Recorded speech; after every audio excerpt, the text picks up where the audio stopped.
ese nawe wigeze guhura n'ikibazo kuba wari kuvugana n'umuntu kuri telefone wayivaho ukumva undi araguhamagaye akakubwira ati nari nakubuze mu mwanya runaka mu gihe wari kuvugana n'uwo wundi, cyangwa se kuba uri kuvugana n'undi muntu uwundi muntu yagushaka yaguhamagara ntibikunda.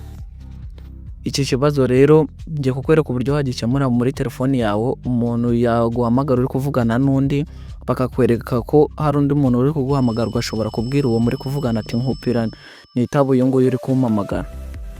Rero nimba uri mushya kuri no channel yacu ya OPTIC VFX, twiyungeho kandi subscribe kugira ngo ujye ubona video nk'izi z'ubwenge zikwigisha ibintu bijyanye n'ikoranabuhanga n'ubumenyi rusange kuri telefoni ndetse na AI.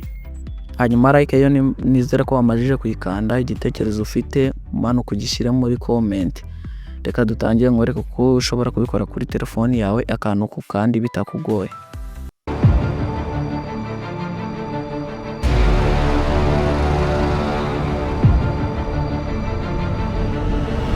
Hanyuma fata telefoni yawe uze bisanzwe nkaho ugiye guhamagara, utuza kuri keypad, hanyuma wandikemo ino code ngiye kukubwira. Ino code iraza kubigufashamo. Urakanda akanyenyeri 43 urwego, wemeze kuri simu yawe.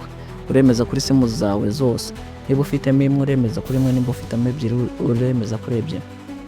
Hano ngaba leta bakubwira ngo call waiting was enabled. Bivuze ngo umuntu nazajya gushaka uri kuvugana n'undi kuri telefoni ushobora kumwitaba bitakugoye, cyangwa se ukabona kari kuguhamagara.